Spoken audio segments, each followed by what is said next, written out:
Hello, everyone, and welcome to the Smashi Sports Show. Today is Monday, July 13th, and I am Sarah. And I'm Parth. And it was a long weekend, and unfortunately, we know that Arab teams are no longer in the World Cup. So, Sadly. yeah, unfortunately, not a lot to talk about when it comes to that. But, I mean, we will talk about Mustafa Shobeir and as he praised Yassine Bono after the World Cup and Morocco's exit. And we'll also talk about Mustafa Mohammed clashing with Nantes after relegation. Oh my God. And Liverpool, Jorge Jesus defended Ronaldo after Portugal criticism. So we're going to be talking all about that. I mean, for Mustafa, I was watching the interview and he was talking about many things, but like the clip that went viral as he was praising Morocco's goalkeeper, Yassine Bono, and he said that he's actually like a really big fan of him. He's friends with him. They've been talking outside the World Cup. He was saying that they were texting after, I think, Argentina's game, and also like Mustafa was praising he did a penalty save while he was literally standing. Exactly, yeah. Bono, it's Bono's style. I've been watching Bono since Sevilla, so I do know a bit about him. Shobeir, I'll be very honest, I'll put my hands up and say that I did notice him in the World Cup this year, particularly the Egypt versus Argentina game.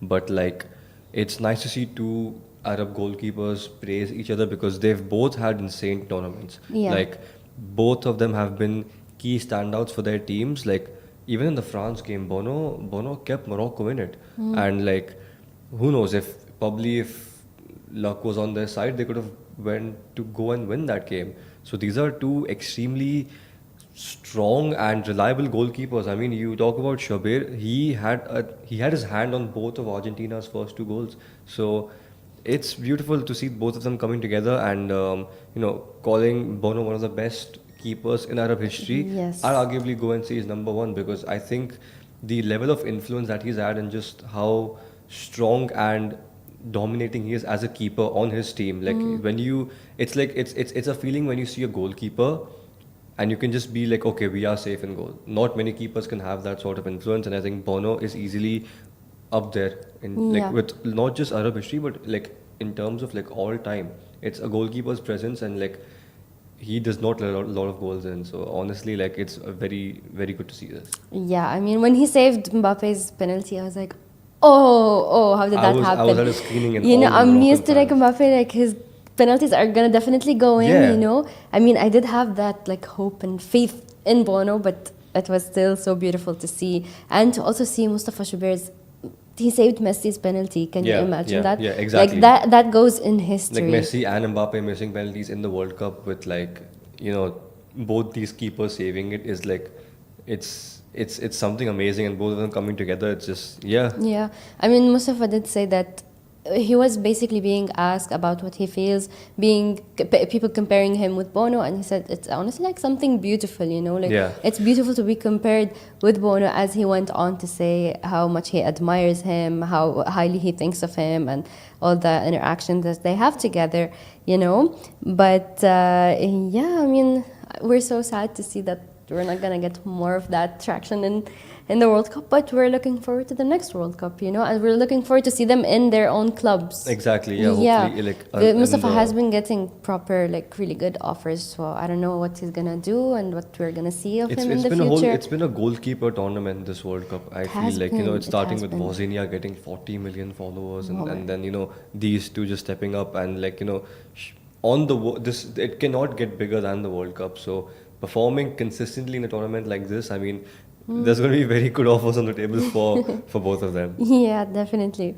Oh my God. But let's go to, oh my God. So their story, it's about Mustafa Mohammed, and he played with Nantes, but he has been like low-key under the radar. No one's finding missing him. In action. He's basically missing. I mean, so what happened is his team, Nantes, they were relegated to the second division, and according to his contract, that will automatically give like a cut in his salary. So he did not accept that. He has been very he has been very defensive about that, and he's been having issues with the club, with the manager, with everyone, and now nobody knows where he is. Basically, he has been missing training sessions, and I mean, the manager, Michael Der Zakarian, criticized him publicly, and he said that this is something that he's never seen. It's so bizarre. It's so bizarre. I mean, to see something happening like this, I have never seen it before. Like to go Like, and we've retaliate like that. We've seen instances of players obviously like missing training, and like there's been very notable cases of it, in fact. But like, he's missing in action. You don't know where he is. I think for like the past 3 weeks, they don't know anything about him. And like, it's just very bizarre. And obviously, coach saying, "I've never seen this," is a big thing. Yeah. Nantes FC is a big club in France, in Ligue 1, and seeing it get relegated is obviously a big slash for the players and for the club in general. But it all comes down to responsibility and just like owning up to it. I understand it's a salary cut and stuff like that, Yeah. but But I mean, how can a club, a whole football club, not able to reach out to him? I That's have insane. no idea. And the thing is, okay, I can understand his frustration, but at the same time, this is a contract that he signed, and he knew of this. contractually agreed to it. You yeah, know, yeah. and like he has been a really great player. He has like a lot of fans, and he did do a lot for Egypt.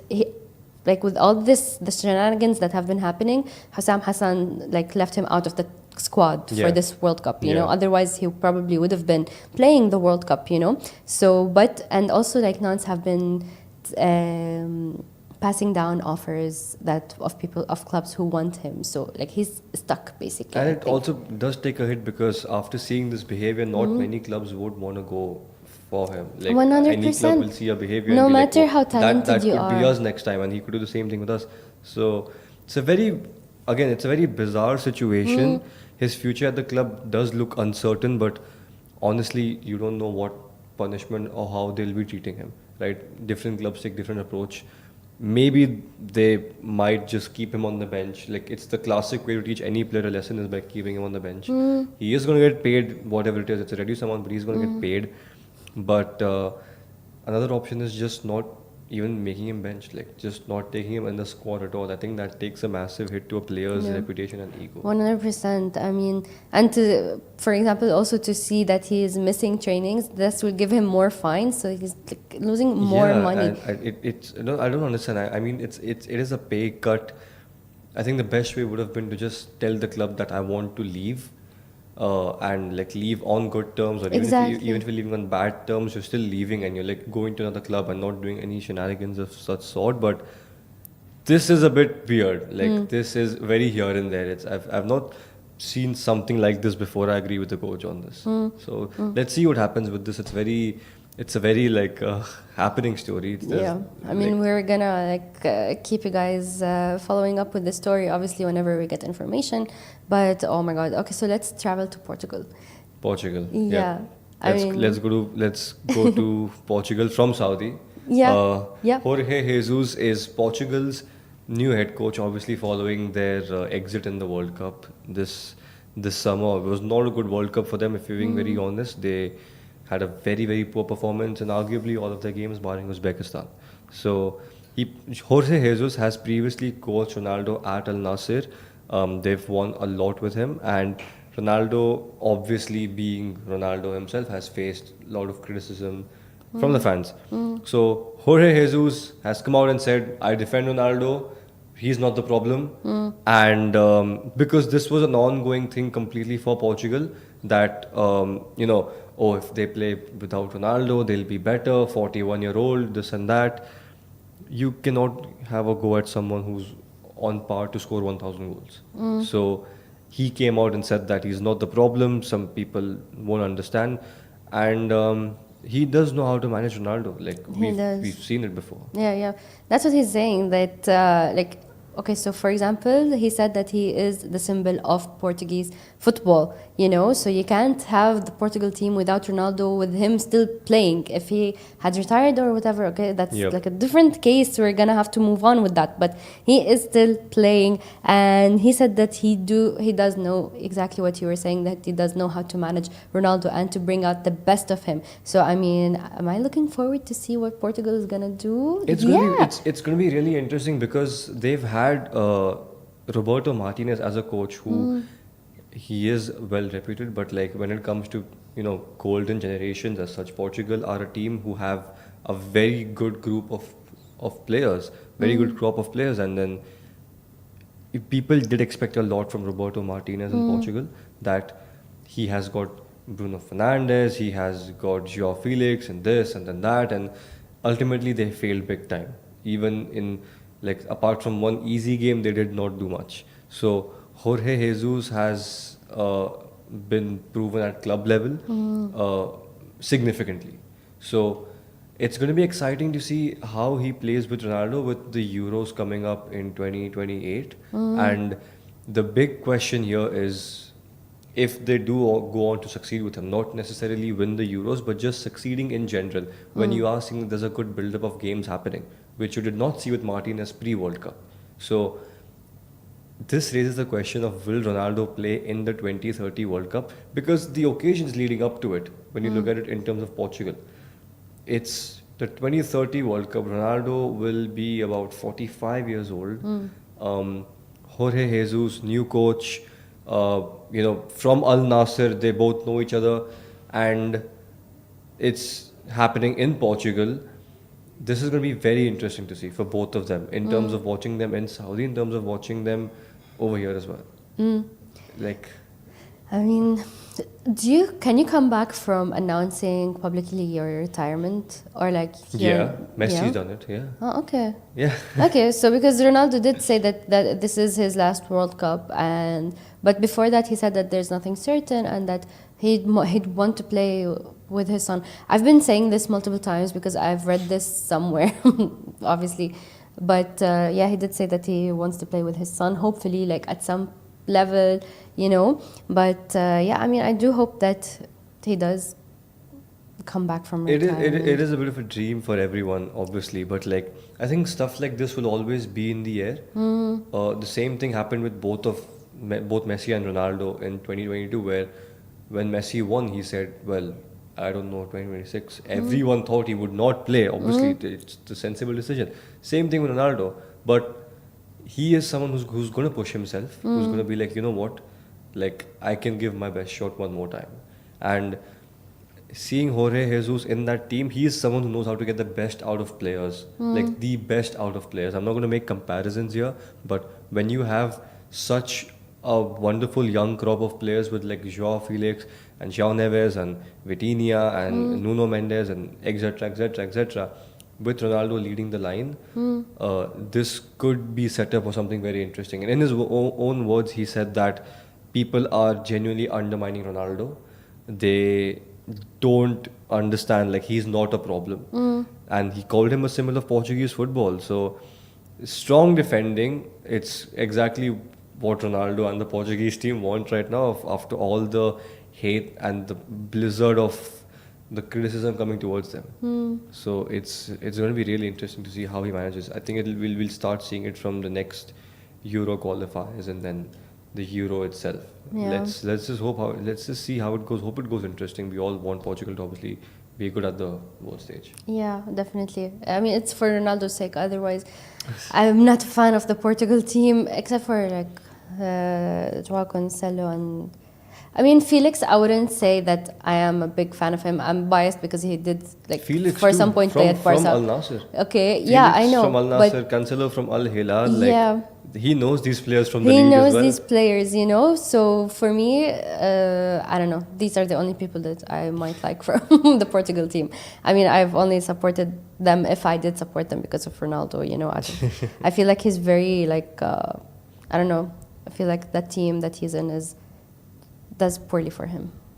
Yeah, again, that's a debate. If it was if it was a Messi situation, I mean, imagine how much. It's a very debate in the air, and that's exactly why they have hired him, because Roberto Martinez did not do that job properly. Yeah. People were questioning him for playing Ronaldo, and I'm pretty sure if he would have benched Ronaldo, people would have asked him the exact same question as to why you're benching. Exactly. It would be a 2022 situation. So the pressure is on Jorge Jesus to find a way in this team where even if he gets criticized, he needs to get results. That's the only thing that matters. You bench Ronaldo, you play Ronaldo, you can get a completely new striker, you can get a completely new team for that matter, because The next World Cup is in 4 years. You don't know how drastically a team can change.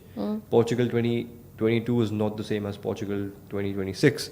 So it's all upon him to find a proper core of players that don't just play for Ronaldo, they do play for Portugal, and that they genuinely want to win. Instead of like falling into all these conspiracy theories of these players don't want to win the World Cup because they're jealous of Ronaldo. I think it's complete, like, that's just like you throw it out. You take it in 1 year and you throw it out. Yeah. So it's his job as a manager and as a coach to get rid of all the media noise, get rid of all that, or at least make sure that it doesn't get to his players, it doesn't get intimidating for them. And on top of that, also find a way to get this team to gel together. Without Ronaldo, that's up to him to see. We'll all see what happens after that. I personally don't think he's benching Ronaldo, given his statements. He's definitely in his plans. And he knows some players from his time at Al Nassr as well. So it's going to be very fun to see how this pans out. Yeah. Oh, wishing them all the best. And in the last news of the World Cup, so we still have 4 teams standing. Exactly. We have France, Spain, and we have England, Argentina. And to me, the final is France, Spain. That's what I care about. That's the final for you? Yeah, that's the match that will set everything for me.